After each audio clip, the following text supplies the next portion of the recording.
나치 포로는 사람도 아니었나. 몇 년 전 개봉한 스필버그의 영화 라이언 일병 구하기는 한국에서 거의 명화급에 올랐다. 그 영화를 떠올릴 때마다 하워드 진이라는 미국의 저명한 진보적 사회학자가 말한 소감이 생각난다. 하워드 진, 내가 제일 좋아하는 역사학자지. 그는 교과서나 매체의 어떤 선전보다 그러한 입체적이고 감성적인 선전물이 큰 효과를 지닌다고 한다.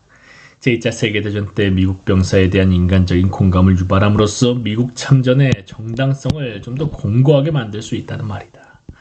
일단 한번 정당한 전쟁이라는 전례가 생기면 그 다음에 사륙극도 정당화하기 쉬워진다. 그래서 사담 후세인은 오늘의 히틀러라는 말을 매체에서 자주 등장시켜 이라크와 파쇼 독일을 동일시하는 것으로 이라크 침략을 손쉽게 합리화할 수 있다는 것이다. 본인이 제2차 세계대전을 정당한 전쟁으로 믿고 참전한 뒤에야 그와 그 전후에 피눈물이 미국 제국의 팽창을 도왔다는 사실을 깨달은 민중사학자 하워드 진 다운 평론이었다. 제2차 세계대전 당시 연합군의 포로로 잡힌 독일 병사들, 미국은 그들을 단순히 살려주기 부담스러워 죽게 만들었고 프랑스와 소련은 중노동에 동원했다. 정당한 전쟁 체제가 상이했던 미국과 소련 사이에는 한 가지 공통점이 있었다. 역사나 진보 사상에 별 관심이 없이 보통 교육을 받은 사람들은 제2차 세계대전에서의 자국 참전을 정당하다고 보는데 별 의심이 없었다. 과거 소련에서 그러한 의심을 공개적으로 표현한 사람이라면 아마도 반역자 대접을 받거나 정신병원에 실려갔을 것이다. 진주만을 공격한 일본이나 소련 국경을 공격한 히틀러를 물리쳐 세계를 해방시킨 우리의 군대는 절대선이라는 것이 양쪽 체제의 시민, 종교에 가까운 신성한 믿음이었다. 이 사이비 종교를 전파하는 교육이나 매체, 대중문화 작품들은 절대하게 어떻게 해서 미국과 소련을 침공할 정도로 커졌는지 묻지 않는다. 전쟁 동안이나 절대하게 왜 커졌는지. 전쟁 동안에도 미국 재벌들과 히틀러의 독일이 적극적으로 무역 협력했다는 사실이나 1910년 일제에 의한 한일 압박은 미국이 필리핀을 식민지로 삼는 것을 인정한 대가로 일본에게 허용해준 것이었다는 사실 등은 절대 다수의 미국인들이 전혀 모르는 것이다. 절대선의 이면을 따지는 것은 더욱더 금기시된다. 북한이나 동구권에서 소련 군대가 저지른 학살이나 성범죄, 금품갈취 등은 현재 러시아에서는 몇 명 안 되는 역사학자 외에는 알지 못하는 사항이다.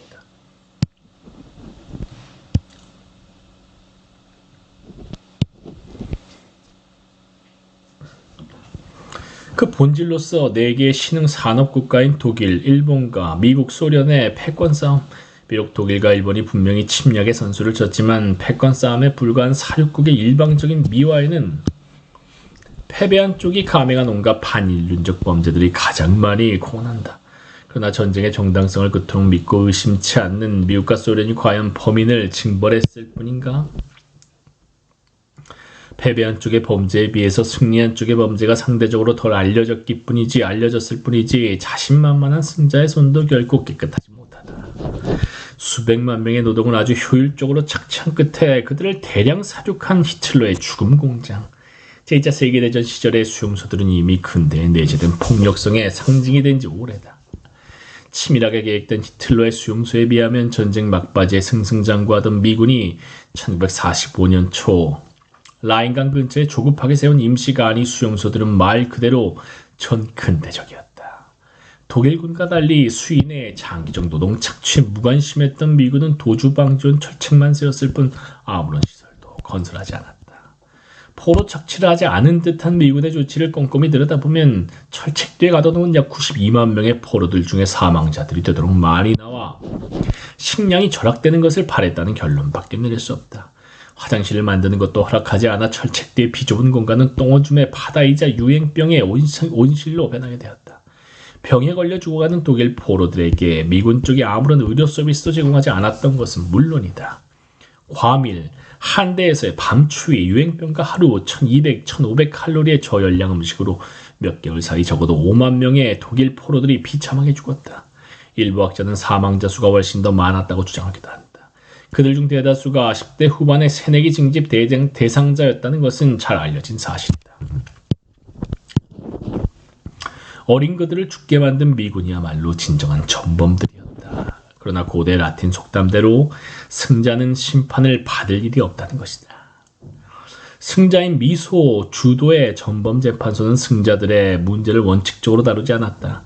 독일인들에게는 레마겐 등과 같은 10만 명씩 집어넣은 당시 미군의 라인강 근처 임시 간이 수용소의 명칭들이 민족 비극으로 들리지만 교육 매체에서 그것을 접해본 적이 없는 대다수의 미국인들에게는 모르는 이야기다. 단순히 살려주기 부담스러워서 수만 명의 독일 포로들을 죽게 만든 미군과 달리 전쟁통에 파괴가 심한 프랑스는 소련과 마찬가지로 독일 포로들의 노동 착취를 적극적으로 도모했다.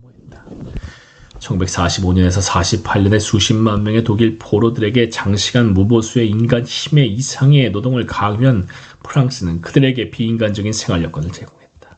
결국 과로로 인한 만성 피로와 유행병까지 겹쳐 약 16만 명이나 되는 포로가 그 노동 현장에서 죽은 것으로 추산된다.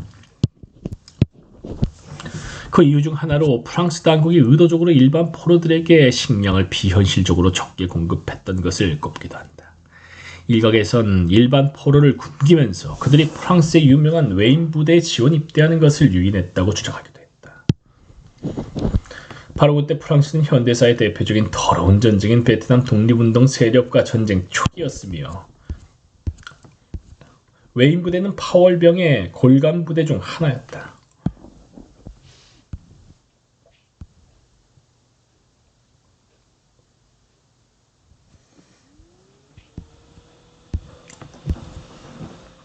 이와 같은 의도를 확인하기는 쉽지 않지만 그 웨인 부대에 많은 독일 포로 출신들이 섞여 있었다는 것은 사실이다. 포로들이 공짜 노동력뿐만 아니라 총알바지로까지 쓰였다는 것이다. 프랑스보다 독일 포로를 훨씬 더 많이 약 238만 명 더 많이 잡은 소련의 경우 5, 6년 동안 착취당했던 그들의 노동력은 아예 전후 복구의 주요 원동력으로 꼽혔다. 내가 살았던 상트페테르부르크 레닌그라드 아파트 근처의 독일 포로들이 1940년대 후반에 지은 아파트 단지가 있었다는 것을 기억한다. 소련 전국의 그러한 독일인의 마을이 과연 몇 천 개가 될 것인가. 그러나 건설 현장에서 사역을 당한 포로들은 그나마 행운 아들이었다. 시베리아의 광산으로 보내진 경우엔 살아서 돌아오는 경우가 흔치 않았기 때문이다. 소련에서 노동 착취를 당하면 죽은 42만 3,168명의 독일 포로 대부분 과로와 열량 부족, 병으로 죽어갔다. 이처럼 포로들을 자국을 위한 노동에 이용한다는 것, 더군다나 혹사하면서 대량으로 죽게 만드는 것이 국제법인 제네바 협약에 어긋난다는 사실을 프랑스나 소련 당국이 과연 몰랐을까? 뻔히 알았을 것이다. 그러나 구한말 개화파 지식인들이 좋아했던 속담대로 수천 권의 만국공법 책이 대포한문에도 못 미친다는 것은 제국주의가 지배하는 현세계의 현실을 말해준다. 해방군을 자처한 소련군의 잔혹성의 상징이 된 것은 프로이센 동부의 네메르스도르프다. 독일 도시 중에선 1944년 10월 소련 군대의 손에 처음 들어간 것이다. 그 인구 중에서는 살아남은 사람이 별로 없었는데 여성들을 수십 번씩 강간하여 죽인 뒤 시체를 사격장 표적물로 쓰고 도망치는 아이들을 탱크로 깔아뭉개는 잔혹성은 일부 소련 장교마저도 경악해. 그때 다른 독일 도시에서 비슷한 장면을 목격한 젊은 장교 솔제니치는 그 일을 계기로 소련 정권의 도덕성을 처음으로 심각하게 의심하게 됐다고 했다.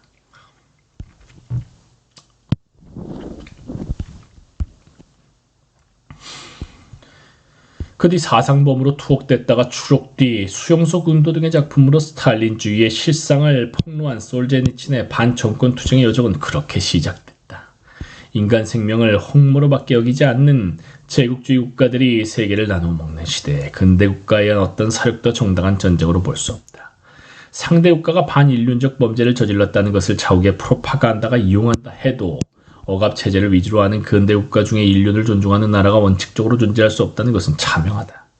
그러나 유일한 정당한 투쟁이 있다. 비인간성의 원천인 자본주의와 근대 국가, 계급사회를 극복하기 위한 비폭력 투쟁이다.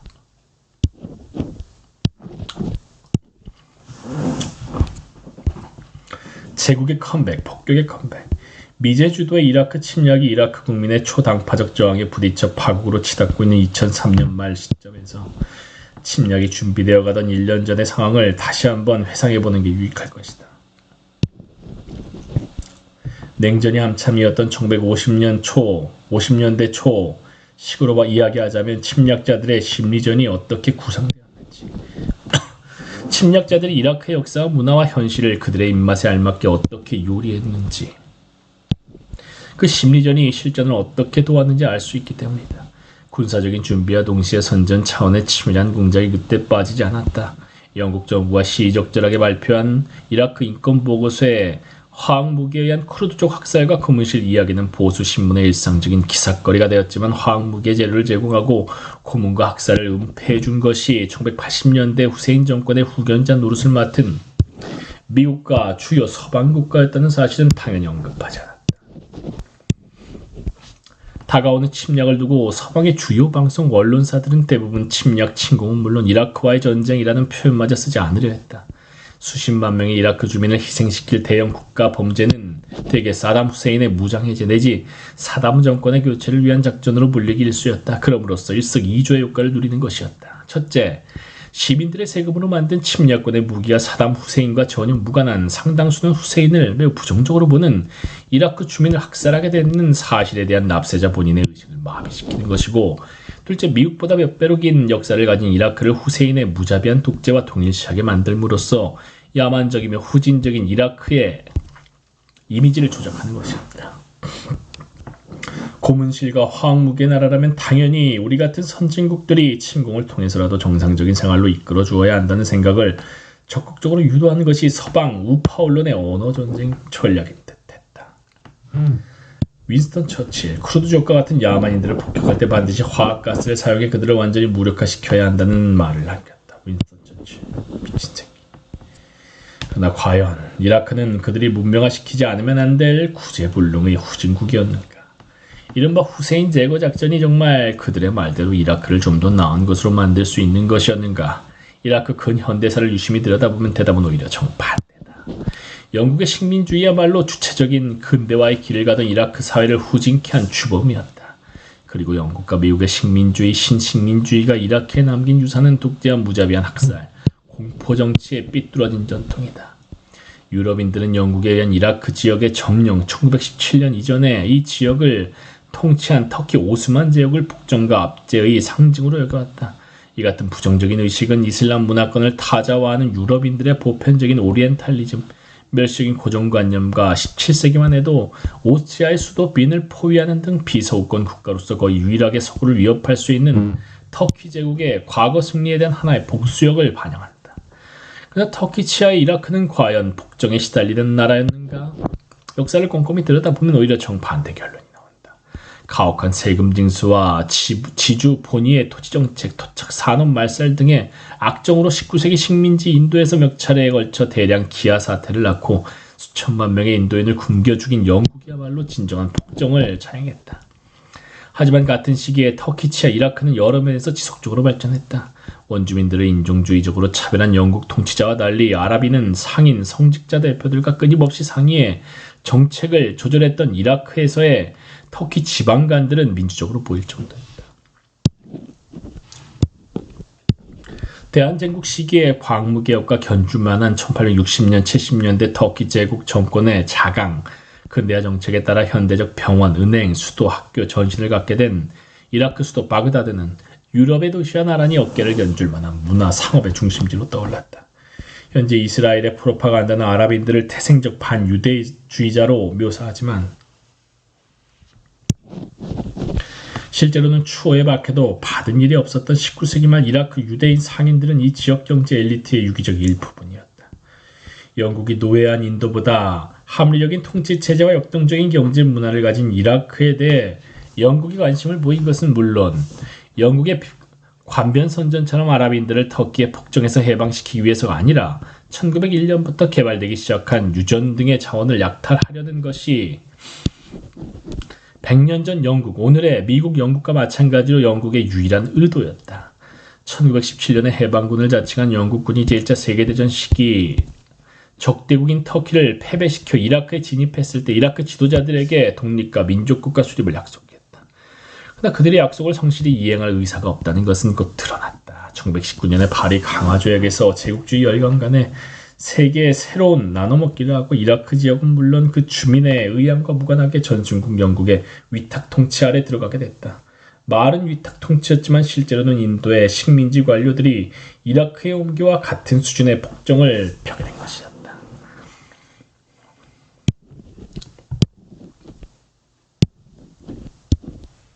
나라가 점차 황폐화되자 모든 종파의 성직자와 옛 관료, 상인, 서민들이 하나가 돼 오늘날의 반미 무장저항에 비교할 만한 1920년의 아랍 민족 무장운동을 일으켰다. 이라크 민족주의자들이 처음부터 무장투쟁을 계획한 점이 다르지만 사상 최초의 거적족 민족운동이라는 차원에서는 그 전해 식민지 조선의 3.1운동과 격이 비슷한 일거였다.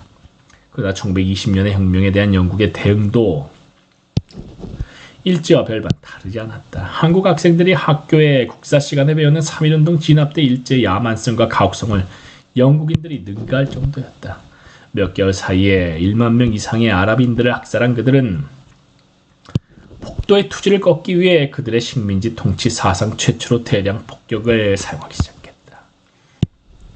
3.1운동의 논란 일제가 그 뒤에 문화 통치로 전환했듯이 영국도 1921년부터 이라크에서 괴뢰 국왕을 두어 자치권을 부여했지만 실제 영토를 지배하고 있는 이라크 주둔 영국군은 그때부터 대량 폭격을 일상적인 치안 유지 방법으로 삼았다. 유례가 없는 폭격에 의한 통치 시대가 열린 것이다. 영국 통제 아래 1920년대 이라크에서 폭격은 그야말로 가장 일상적인 통치법이었다. 지금 미국이 후세인 정권의 포갑으로부터 구출했다고 선전하는 이라크 북부의 크루드족은 영국 공군 폭격의 가장 대표적인 목표였다.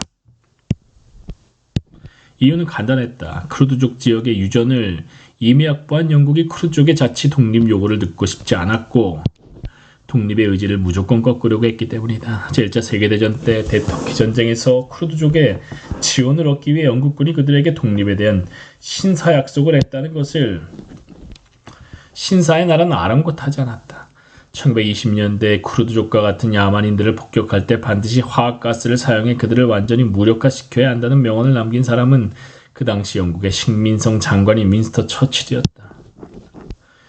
미국과 영국이 받드는 전쟁의 영웅 처칠이야말로 현재 미국, 영국 신문들이 새로운 히틀러라고 매도하는 후세인의 스승인 셈이었다. 그러나 영국 공군의 폭격 표적은 민족국가 성립을 열망한 쿠르드족에 그치지 않았다. 이라크 중부의 아랍인도 영국 폭탄의 위력을 자주 경험해야 했다. 폭격에 의한 통치를 지향한 영국인들은 행정관의 명령에 따르지 않는 마을이나 세금을 체납한 마을, 소란, 민족운동을 피울 것으로 예상되는 마을까지 폭격 목표물로 삼았다. 당시 이라크에 주둔한 영국 공군의 장군인 살몬드가 상부에 보고한 내용에 따르면 그러한 폭격의 가장 중요한 뜻은 원주민들의 경제생활을 파괴하고 그들을 일상적 공포에 빠뜨림으로써 순치의 효과를 가져다주는 것이었다. 언제 하늘에서 죽음이 내려올지 몰라 늘 두려워하며 위를 우러러보고 폭탄 때문에 밭에 나가지도 못하는 원주민들의 기가 꺾인다는 것은 살몬드가 자랑으로 삼은 보고 내용이었다. 폭탄들을 장난감 삼아 놀다가 살점이 사방으로 날아가 시신도 남지 않은 비극의 죽음을 당하는 이라크 아이들이 폭격 통치의 주요 희생자였다. 였다는 사실이 보고서에서 빠진 것은 물론이다. 1958년에 괴뢰 왕권을 타도해 공화국이 된 이라크를 미국, 영국이 이번 침략을 통해 재식민화하려는 셈이다. 즉 주둔군이 지켜주는 괴뢰 정권을 다시 세우려는 기획인 듯하다. 한국의 일제 시절에 비교할 만한 아니 잔혹하면서 일제를 능가한 듯한 느낌을 주는 1920년대 폭격 통치가 다시 돌아온다는 이야기인가. 식민주의로 인해 주체적 발전의 기회를 빼앗겨 황폐화된 이라크 시민들이 지금 재식민화를 막기 위해 침략자와 사투를 벌이고 있는 것이다. 이라크 역사가 다시 한번 후퇴하지 않기 위해 이라크의 민중이 다시 한번 식민주의의 노예가 되지 않기 위해 전 세계 양심 있는 사람들이 하루빨리 연대해 가능한 모든 방법으로 미국, 영국 침략군의 철수를 요구해야 한다. 투르크메니스탄. 1970년과 80년대 한국의 정치 사회학계에서는 사회의 문제점을 분석하기 위해 막스 베버의 이론들을 연구하는 이들이 많았다. 베버는 전통 사회의 여러 지배 형태 중에서 고대 이집트나 중국 등의 동방 문명에 해당하는 것이 가산제 국가라고 생각했다. 가산제란 국가나 왕이나 왕조의 사유물이 되어 국가가 아닌 왕조의 추종 관계를 맺고 봉사하는 유사 관료제를 의미한다.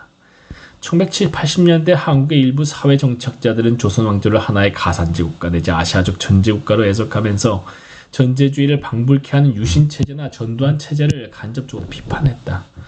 1980년대 이후에는 똑같은 분석들이 독일의 북한의 왕조국가 해부에 동원됐다. 오늘날 사회과학의 입장에서는 베버의 분석 방법을 그대로 활용하는 것이 거의 불가능하다. 개인의 자유와 재산이 보장돼 있지 않은 동방의 가산제 국가와 사유제도가 발달한 유럽의 봉건제를 대조하려는 베버에게는 서구 중심주의적 의도가 숨어 있었다. 더군다나 중국 왕조나 조선 왕조의 경우에 방대한 법체계도 통치자 개인의 의향을 초월하는 유교적인 공적 규범도 존재했다는 사실을 아무도 부정할 수 없다. 즉 비서구 지역의 정체성과 자본주의 발전의 실패를 가산제의 본래적 한계로 설명하려 했던 베버의 오리엔탈리즘적 모델은 더 이상 학술로서 대접받기 힘든 것이다.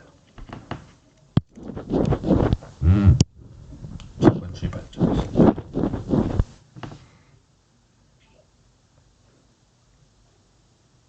그러나 베버의 가산제 모델을 제한적으로 활용할 수는 있다. 베버가 묘사한 개인의 자유와 재산권 박탈에 경직된 통제사회가 바로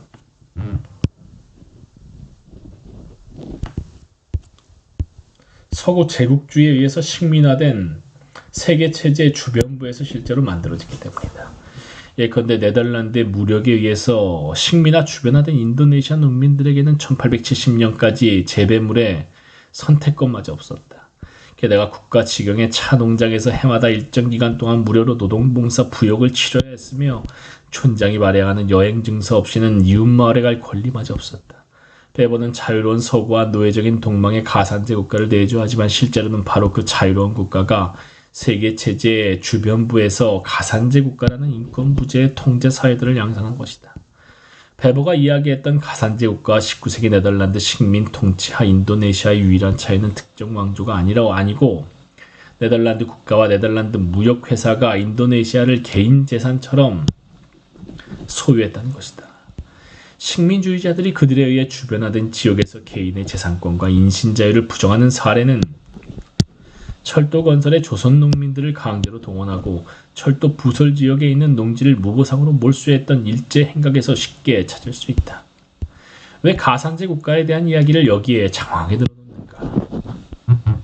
2001년 7월 9일치 뉴스위크는 북한을 세계 최악의 국가로 지정했다.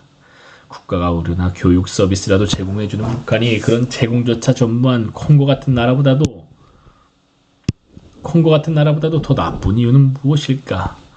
북한에 대한 집중적인 악마화 작전을 펴고 있는 미국 매체들이 서술하는 북한 사회는 베버가 묘사했던 동방의 가산제 국가와 대단히 흡사하다.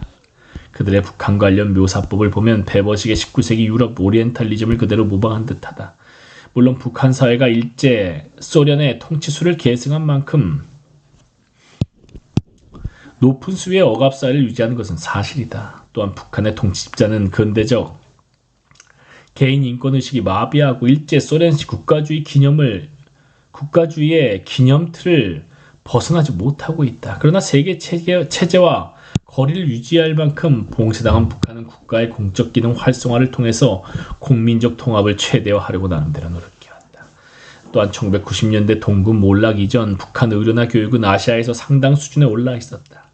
반대로 세계체제에 편입돼 중심부의 무력에 기대는 주변부 종속국가의 경우 오히려 통치 집단의 사리사욕이 거의 국가의 공적 기능을 마비시킬 정도로 비대해지니 비일비재하다. 근대적 관료제와 시민사회가 이미 상당 수준으로 발전된 1980년대 한국과 달리 견제장치들이 거의 발동되지 못한 주변부 자원 수출 국가들, 이야말로 현대적 가산제 국가의 표본을 보여준다. 미국 언론들은 북한을 자유가 가장 없는 나라로 지목했지만 북한 정도로 최소한의 복지제도를 갖추지 못한 미국의 종속 국가들은 북한과 흡사하거나 어쩌면 더 심한 수준의 사상교육, 종교 통제를 실시할 수 있다. 그 예로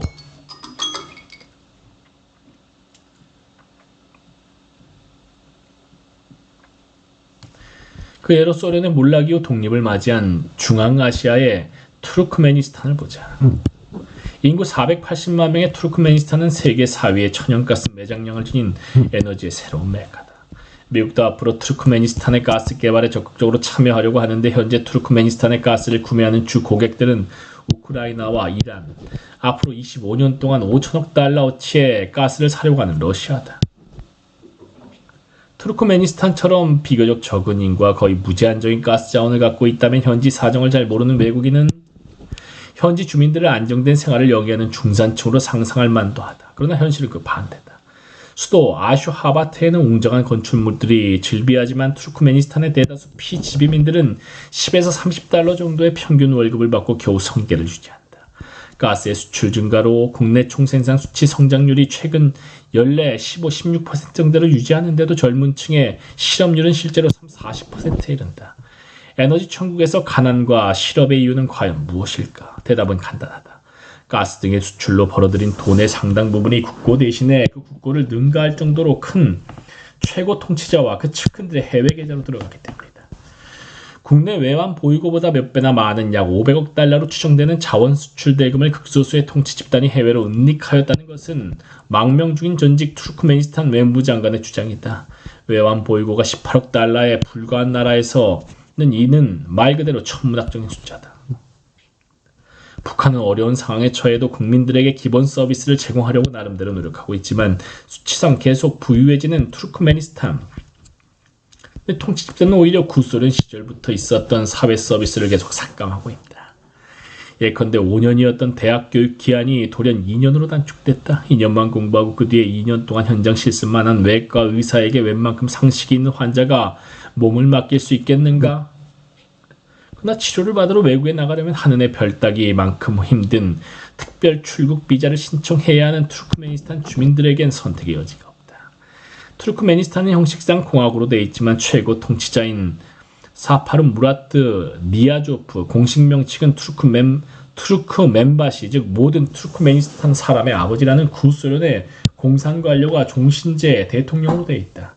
웨빈 앞에서도 임금님인 니아조프에게 큰 절을 올리고 무릎을 꿇는 투르크메니스탄 가격료들의 태도는 전통 왕조를 능가할 정도다. 도금 40m의 동상과 신문이나 방송에서 하늘이 내려주신 예언자로 칭송되는 니아조프는 유일 정당인 투르크메니스탄 민주당의 원수로서 꼭두각시 국회의원들을 직접 임명하여 대중매체의 내용을 지도한다. 마약거래 조직들이 대통령을 정점으로 하는 관료체제에 상납금을 바치는 이상 청소년들의 40%에 달하는 마약 중독률에는 아랑곳하지 않지만 일반인의 경우에는 다른 마을로의 여행 조치조차 통제된다. 그러한 상황에서는 민주 인사들에 대한 학살과 고문으로도 체제를 향한 불만을 억제하기가 힘들다. 독재에 대한 민중의 분노는 2002년 대통령 암살 미술 사건으로 표현됐지만 러시아나 미국이 가스 거래를 위해 무기를 공급해주고